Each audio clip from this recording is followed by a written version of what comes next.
What is... Dax, are you? Tracking all our cars on Carvana Value Tracker on all our devices? Yes, Kristen, yes I am. Well, I've been looking for my phone for... In Dax's domain, we see all. So we always know what our cars are worth. All of them? All of them. Value surge, trucks up 3.9%. That's a great offer. I know. Sell? Sell. Track your car's value with Carvana Value Tracker today. I know every operating system like the back of my hand. I have 25 years of experience and have worked with several people from your company. I've been recognized for my passion. My team is everything. LinkedIn delivers candidates who rise above the rest. With an up-to-date view into shared connections, skills, and interests you won't find anywhere else. See why 86% of small businesses who post a job on LinkedIn get a qualified candidate within a day. Post a job for free at linkedin.com/achieve. LinkedIn, your next great hire is here. Welcome to the Reslayers Take. I'm George Primavera. And I'm Nick Williams. You can listen to new episodes of the Reslayers Take every Monday, anywhere you stream podcasts. Or if you want to listen to the podcast 2 weeks early and uninterrupted by ads, join Beacon at beacon.tv. Last but certainly not least, if you're enjoying the story, please consider leaving a rating and review. Your feedback might inspire someone new to join this adventure. Now, without further ado, enjoy the show. Hey there, Reslayers fans, all you critters out there. Hope you guys are enjoying the season so far. Today, we are going to be having a conversation with Jasmine Chiong. She is so awesome to talk to and one of our old favorite folks to play with. Yeah, the player behind Farah herself, our grouchy, awesome monster hunter. She is a classic Hero Club player with us, and we get into all of that, talk about our backstory, the kind of stuff we've played together, all of our games during the pandemic, and tons more with her. Plus, just kind of everything around Farah and the kind of backstory that we don't get to see on the show. Yeah, and Jasmine Chiong, don't worry, she will not be rolling any dice this episode, so there is no possibility of insane, terrifying consequences. We definitely do talk about the curse. We sure do. Her poor dice curse that could rival even Will Wheaton's dice curse, I think. Well, George, you know what's not cursed is Beacon. Oh, Beacon's not cursed? If you get a Beacon membership, you actually get 2 episodes ahead of the public release of Reslayers Take, so you can stay 2 episodes ahead of all of your friends who don't have that Beacon membership. Well, that changes everything. Beacon for everyone, I say. Beacon for everyone. Beacon for all. All right, well, enjoy this conversation with Jasmine Chiong. This Valentine's Day, whether you're married, single, focusing on friendships, or stuck in a never-ending spiral of situationships, everyone deserves to celebrate love. While MeUndies can't totally help your love life, they can offer you insanely comfy undies and loungewear to buy or gift this holiday. They've got so many awesome Valentine's Day prints and styles, plus you can match with your partner, friends, or even your pets in MeUndies' iconic matching styles. You and them, matching MeUndies, name a better Valentine's Day. My wife and I got a matching set of the coziest underwear you could imagine. So now we're always matching, even if no one can tell. And I got some comfy PJs with whale sharks on them. Valentine's means different things to different people. Why wouldn't you get those? MeUndies' signature fabric is as soft as a warm hug from your favorite sweater. It's breathable, stretchy, and oh so comfy, making it ideal for all-day wear. And you know what George and I care about the most? They use sustainably sourced materials and work with partners that care for their workers. So this Valentine's Day, give the gift that'll always have them thinking of you and get 20% off your first order, plus free shipping at MeUndies.com/RST. That's MeUndies.com/RST for 20% off plus free shipping. MeUndies, comfort from the outside in. If saving more and spending less is on your list of resolutions for 2025, why are you still paying insane amounts of money every month for wireless? Switching to Mint Mobile is the easiest way to save this year. As the first company to sell premium wireless service online only, Mint Mobile lets you maximize your savings with plans starting at $15 a month when you purchase a 3-month plan. Now think about how easy that resolution's going to be to fulfill. One thing that stood out was how hassle-free it was to switch over to Mint from my old service. It was so easy. The prices are also significantly lower than what I was paying before, and the connection and experience I've had since switching has been fantastic. I can't believe I didn't start using Mint sooner. It feels absurd to pay so much more for the same quality. Say bye-bye to your overpriced wireless plans, jaw-dropping monthly bills, and unexpected overages. Mint Mobile is here to rescue you with premium wireless plans starting at $15 a month. All plans come with high-speed data and unlimited talk and text delivered on the nation's largest 5G network. And you can use your own phone with any Mint Mobile plan without changing your phone number. To get this new customer offer and your new 3-month unlimited wireless plan for just $15 a month, go to mintmobile.com/RST. That's mintmobile.com/RST. Cut your wireless bill to $15 a month at mintmobile.com/RST. $45 upfront payment required, equivalent to $15 a month. New customers on first 3-month plan only. Speed slower above 40 gigabytes on unlimited plan. Additional taxes, fees, and restrictions apply. See Mint Mobile for details. So it's a new year, 2025, and you're thinking, how am I going to make this year different? How am I going to build something for myself? I'm dying to be my own boss or see if I can turn this business idea I've been kicking around into a reality, but I don't know how to make it happen. Well, guess what? The best time to start your new business is right now. Shopify makes it simple to create your brand, open for business, and get your first sale. Get your store up and running easily with thousands of customizable templates. No coding or design skills required. All you need to do is drag and drop. Shopify makes it easy to manage your growing business. They help with the details like shipping, taxes, and payments from one single dashboard, allowing you to focus on the important stuff, like growing your business. What happens if you don't act now? Well, will you regret it? What if someone beats you to the idea? Don't kick yourself when you hear this again in a year because you didn't do anything now. With Shopify, your first sale is closer than you think. Established in 2025. Has a nice ring to it, doesn't it? Sign up for your $1 per month trial period at shopify.com/reslayer, all lowercase. Go to shopify.com/reslayer to start selling with Shopify today. Shopify.com/RESLAYER.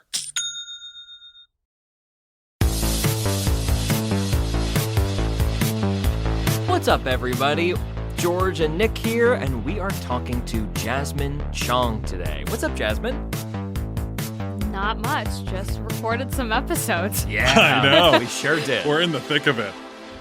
Before we get into all the awesome Farah details, how did we meet you? We met you in very much the same way a lot of D&D adventurers meet, in a tavern, right? Or at least that's where I met you, correct? Yeah, I think we met at Father's office in Culver City. That's right. For the first time to talk about your first ever Hero Club appearance. I remember. We were so memorable. For all the listeners, she does not remember. Yeah. I thought that we met over the internet. Maybe I'm wrong, but I know we did talk before we recorded that Hero Club episode. Yeah, for sure. But yeah, I think we went to, because obviously Marty, who Marty and Becca, who are Hero Club people as well, yes. And they were constantly singing your praises, and so we were like, well, we have to get Jasmine on. And then I think we met for the first time over burgers and beer at Father's office. I trust you guys. A classic place to meet in LA for anything. Yeah. Yeah, and then we very quickly did a bunch of great Hero Club stuff all together. And then we were so lucky to be able to pull you in for the Reslayers take. Yeah. And now here we are, all these years later. I know, it's wild to think, I was telling, everyone how we met, and none of it would have, it's a weird chain of events that happened all because I worked with Becca. Becca met Marty. Marty and Becca got married. And they were like, we have a D&D podcast. I'm like, cool. Cool. Had you played D&D previous to meeting us? Yeah, I was a writer's assistant on The Tick. And I had always wanted to play D&D, but truly, that whole room was a bunch of nerds who had never played D&D before but really wanted to. And one of the writers, Jose Molina, had played D&D and was like, I can run a game for you guys. So we stayed after work one day and had character sheets, and we made character sheets. This was before D&D Beyond too, so it was we calculated everything, And I played D&D wrong for like a good 2 years. Oh no! I didn't add my proficiency bonus to anything. Oh goodness gracious! Brutal. Yeah, so yeah. So you hated D&D. Well, I didn't hate D&D, but I hated casting spells because I was a wizard and I'm like, nothing hits. Yeah. And so I would just do Magic Missile every single time because I'm like, this hits. Staple spell. Yeah. But then I learned how to play, and obviously still would recommend Magic Missile, but I just like literally didn't do anything else. Magic Missile endorsed by Jasmine Chiong. Yes. That's true. Yeah. And your first ever, you were telling us your first ever character was like a wizard, full on, right? Was a wizard dwarf. Wow. Yeah. A wizard dwarf. I love that. Yeah. That's Was awesome. it like a super funny game? Yeah, we did Lost Mines of Phandelver Classic. First campaign. one of the official modules from D&D, right? Yes, yes. And yeah, I mean, it was truly just like a bunch of people who was playing for the first time, had a great time. It was, pre-pandemic, all in person. A bunch of us, snacks at the table, classic 8-hour D&D game per session. I love the all day sessions. It's like, we're doing it. Did you do a full campaign with the writer's room? Yeah, we finished Lost Mines, and then we ended up doing, oh gosh. I know, like, I know the things that happened in the campaign. I just forgot the name of it. It was it's like a really classic one. And I'm not gonna embarrass myself by trying to name it, but it was a good one. That's okay. And then you mentioned being you're a writer's assistant on the Tick. Yes. And one thing we would love to ask you is just like how you ended up doing TTRPG for all audiences with us. But I think a great way into that is talking about some of your other all ages work.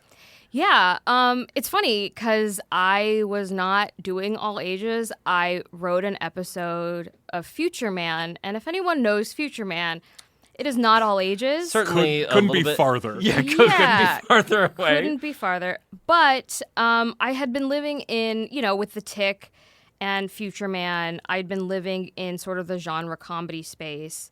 So a lot of my samples are up that alley. I wrote a sample that was also not all ages, but it kind of showcased me writing action scenes, and that script got sent to the people over at Kung Fu Panda and interviewed for their new Netflix show that they were doing, and I got it, even though it, didn't really have an all ages spin on it. They liked the action scenes that I wrote, so I ended up doing Kung Fu Panda: The Dragon Knight and writing on that. What's the secret to writing an action scene? It's funny because actually in animation, sometimes you want to keep it not as detailed because a lot of the writing gets done in the animating, and some animators don't like a super fleshed out action scene because they want to interpret a lot of that on their own, which is fair. Like, that's their art and that's their craft. But in terms of like the way I write action scenes, I do a lot of like line breaks to sort of keep it where the cuts would be action wise. So, it can be really long and takes up a lot more page than actual minutes of the actual scene. But I find that it really helps with the pacing of the reading if you cut it up every time you want to cut, and it keeps it moving and really showcases the pace of the fight itself. I can attest I've now read a lot of your stuff, and your action sequences are brisk. Like, you move through it, which I feel like is hard to do when you're reading like a giant block of text. Like, they really are frenetic and they move, which is not an easy feat. Well, thank you. Yeah, of course. Is that like, had you ever sort of like, so that's Kung Fu Panda. Obviously, you'd done a couple kind of all ages-y things with us for Hero Club. You have an infamous character in the Hero Club canon called the Toy Maker.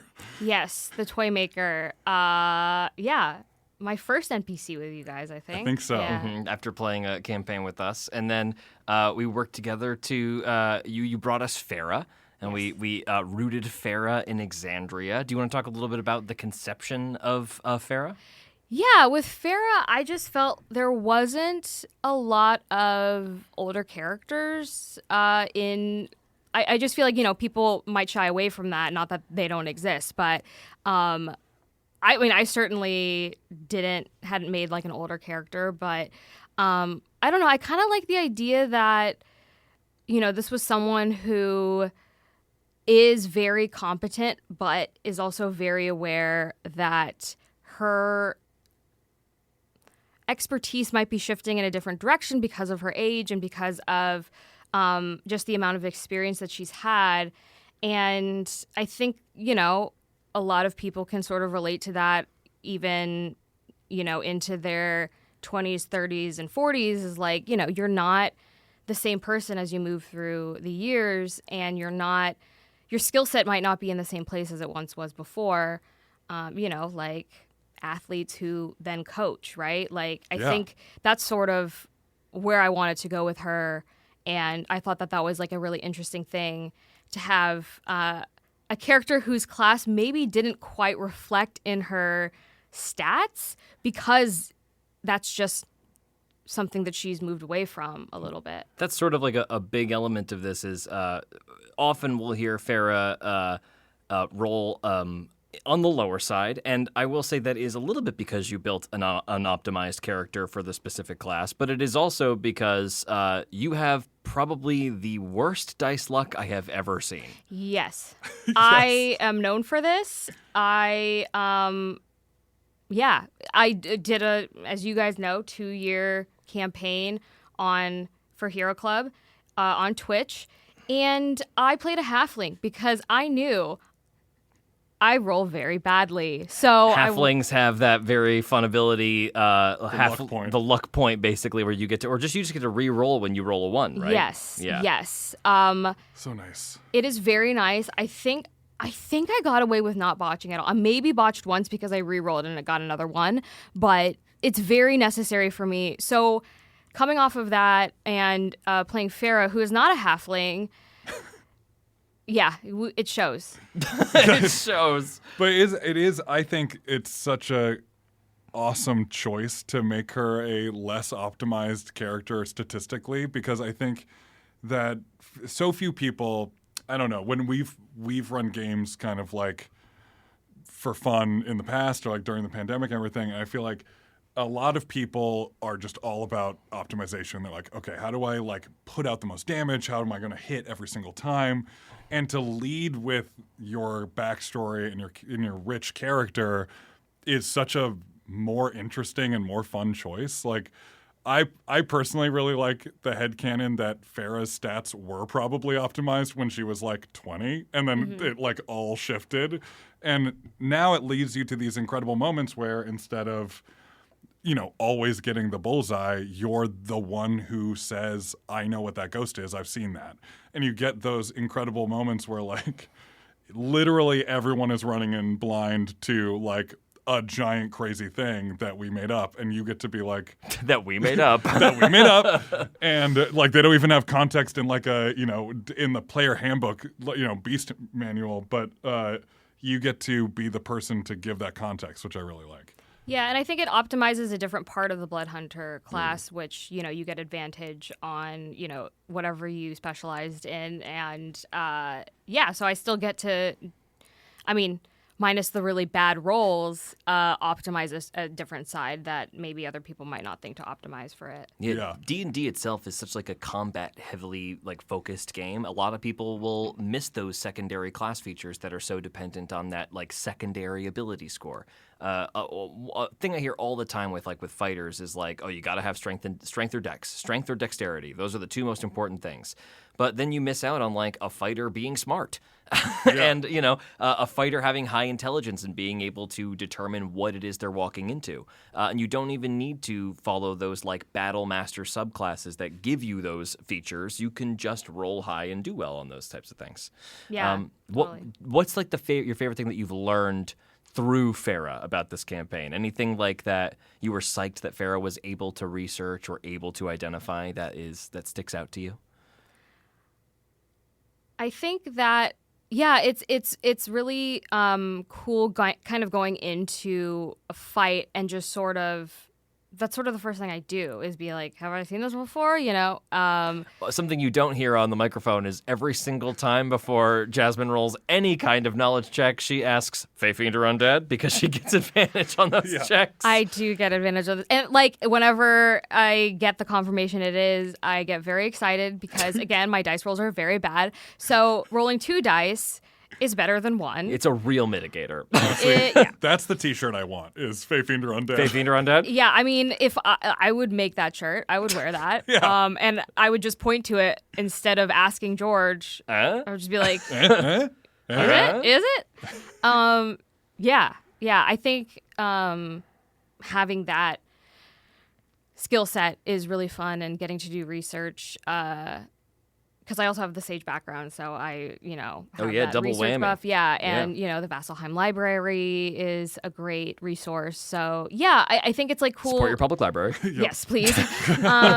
And, it's cool to sort of explore that side of Farah now that we have a home base. Yeah.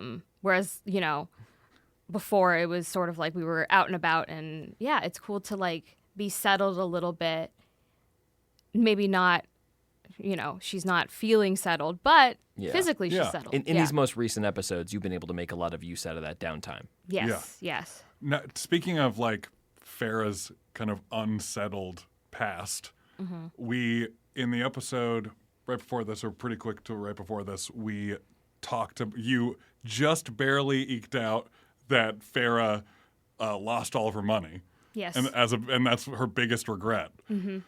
What, I mean, in that kind of moment, because you've kept your backstory super, super close to the chest, what's like kind of going through your head in that moment, and like what's kind of Farah's thought process in that moment? Yeah, is Farah psyched she got a little something out, or is she deeply regretful? Like, is it a relief, or is she mad that she had to say it? I think Farah is a little bit... I think part of her is just sort of like, no one's asked. Like, like she's not going to offer up information. I think she is, for the losing all her money, that is a point of shame for her. And I think maybe that was a piece of information she wouldn't have offered up freely. But I think also there are parts of her backstory that like she just has, but no one's asked. So she's not going to say anything. Yeah. But if someone did ask, she'd be like, if they asked the right questions, I don't think she'd be cagey about it. It's just she just won't give it up for nothing. Yeah, it's not relevant. So why would she talk about it? Yeah, it's not pertinent to this task. Yeah. Very logical and practical. Yeah. I think and if it got brought up, if it was relevant and she brought it up, I feel like people would be like, "Why didn't you say anything before?" I'm like, in what context would I have said that? We've been pretty busy. We do see sometimes where you're sharing information with Frog. Like in the very first episode, we see you kind of showing Frog the ropes as to like what these monster hunters are like. I think we also have a moment where we kind of cut away from you, but then come back in on you talking about a ship you sank.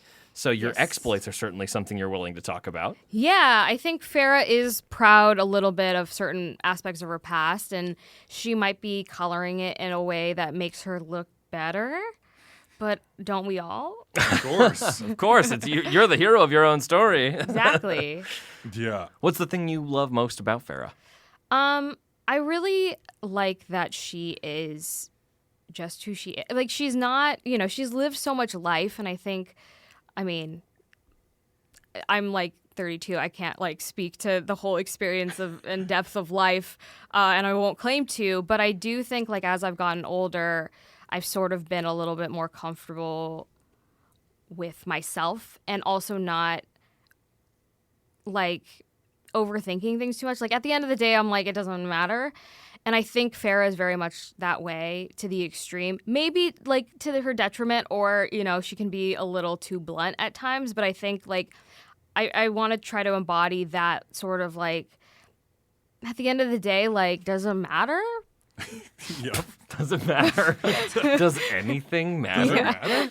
Yeah. But that's great, because that's such a thing that tabletop role-playing games are used for, is when you're starting to get to a place where you're exploring a new idea in your actual life, sometimes it's really healthy and good to experiment with that idea in an expanded way through a character. Yeah. So as you're starting to feel like this greater sense of comfort in yourself as you get a little older, it can be a cathartic and cool thing to imagine yourself even further down the road, or in Farah's case, 110 more years down the road, to like how that might manifest that way. Yeah, and I think like the things that I'm concerned about now are very different. And I think that's the same with Farah. Like, I don't think that she was concerned whether or not she was helpful or, competent. And now I certainly feel this way. If like, have I, am I past my prime? Sorry, that's such an annoying thing to say. You're not. But, When I wake up and sit up straight and my entire back cracks, I worry Yeah. that I've missed my But you opportunity take to for play granted. basketball. you take for granted how, because I remember just being young and being like, I'm invincible, and like now I'm like, oh no, everything can kill me. Don't jump too hard. Yeah. Whatever I'm you do, so squishy. don't Yeah. jump too hard. Yeah. Truly, I think about the things that I did in my 20s, and I'm like, wow. Look at you go. Yeah, I true. just I think back on the amount of falls I've taken and marvel that I am not shattered. Yeah, I know. It's wild. And Yeah. the amount of falls I took on purpose. Yeah, did for a bit. Yeah. Took a full pratfall for a joke. Yeah, if I did that today, I would just blow my whole hip out. It would just be shattered. Yeah. It's a nightmare.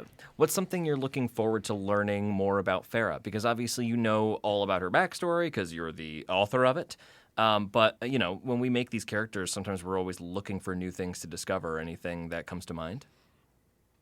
Like things, I don't want to spoil anything. Oh, I mean more in the sense of like how her personality might develop. Is there something that you're is there a soft side to Farah that you're looking forward to exploring? Is there no soft side and you're looking to see like what's beyond that anyway? I think it'd be cool for Farah to sort of confront some of her past. Mm-hmm. I think that'll be really interesting to explore. I definitely want to explore, someone who's a little bit more set in their ways, change for the better. But also, That doesn't happen overnight. it doesn't happen overnight.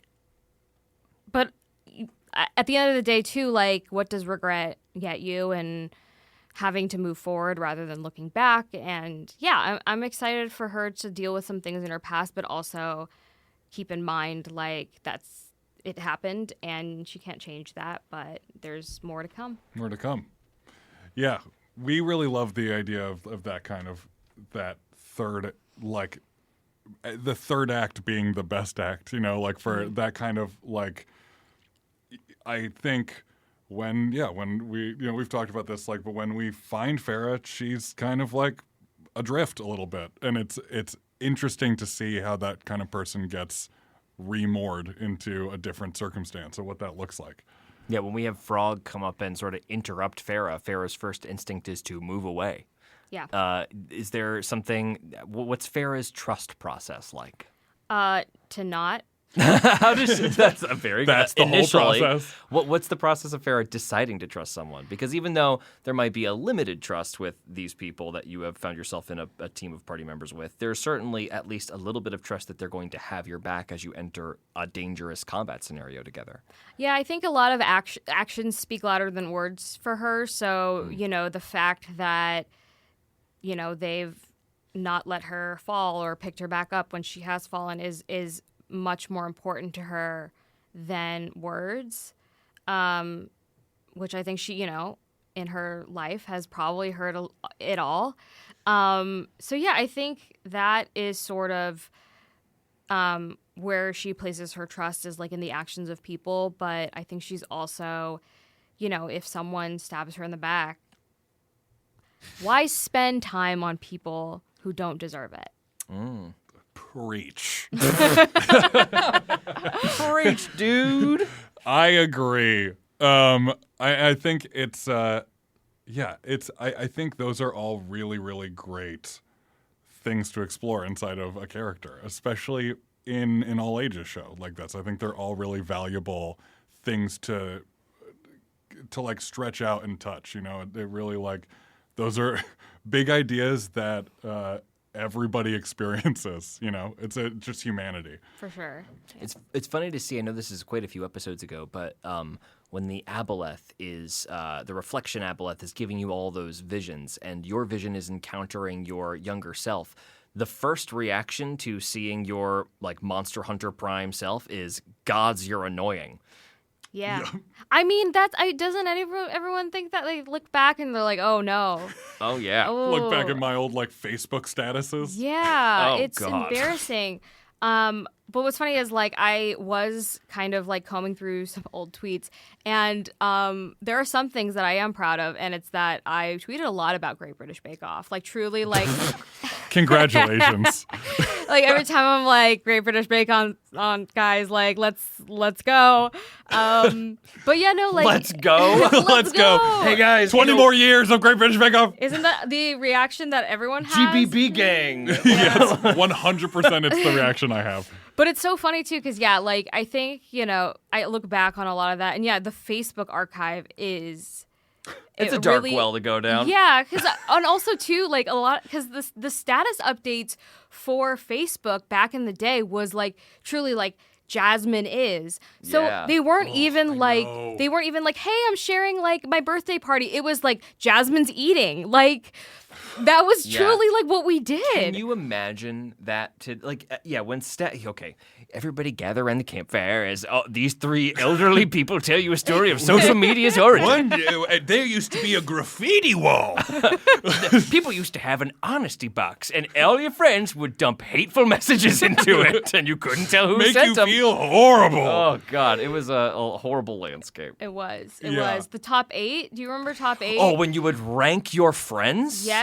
What a absolutely immoral thing now. Nightmare. But it's so, I think that's what, I know it's immoral, but, the little bit of pettiness inside me when you just, someone just pissed you off a little You bit. de-rank them from 3 to 4? Yeah, you're Well, nope. shape up. Yeah. Shape up, and you'll go move back up the chain. Yep. Dave's going in that second column. Yup. I gotta fit my brothers and sister in here. Right. Because It's mom already- said I have to. It's mostly gone already.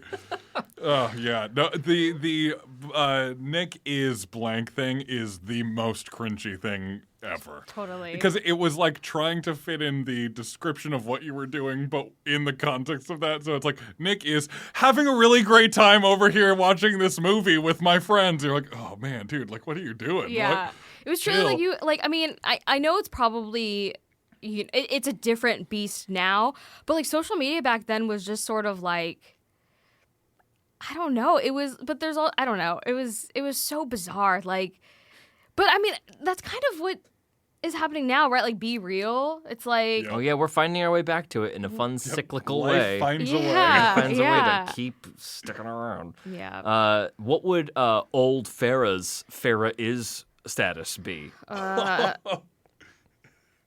Oh, geez. Farah is totally awesome and slaying demons. Farah is. Yeah. That's old Farah. Yep. Trying to figure out how social media works. Yep.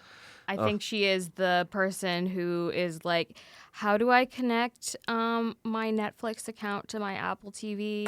And it's Accidentally posting Farmville updates on your wall. Oh my gosh, Farmville. That's the classic antism of throwing random updates about your farm on your wall by accident because the app prompted you to. So you're oh, I guess I have to. Yep. That's Yep. Farah. Yep. That's Farah. Yep. Yep. Oh, I can't God. wait to find more about Farah. I know that we are in the midst of this major Reslayers Take development at this point, and I'm sure we have lots that will continue to distract, but I know from the DM perspective, we really look forward to weaving in more and more about Farah as the episodes come. Yeah.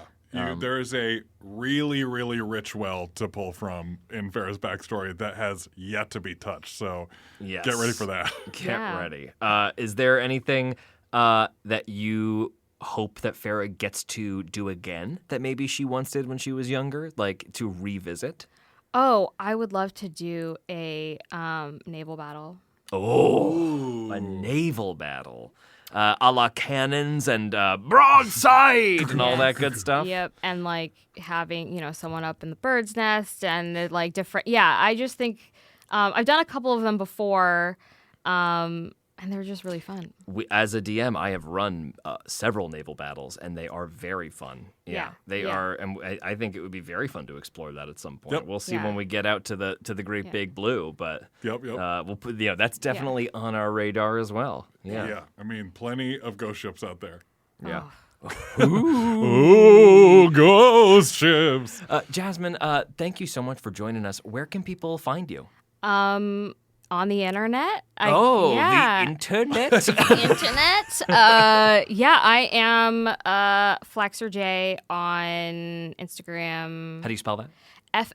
FLAXERJ. And just so like there's a story behind it, and people are just not like, what is that? You love flax seeds. Yeah, exactly. No, I was playing World at War one time when I was like truly like maybe young, like a child.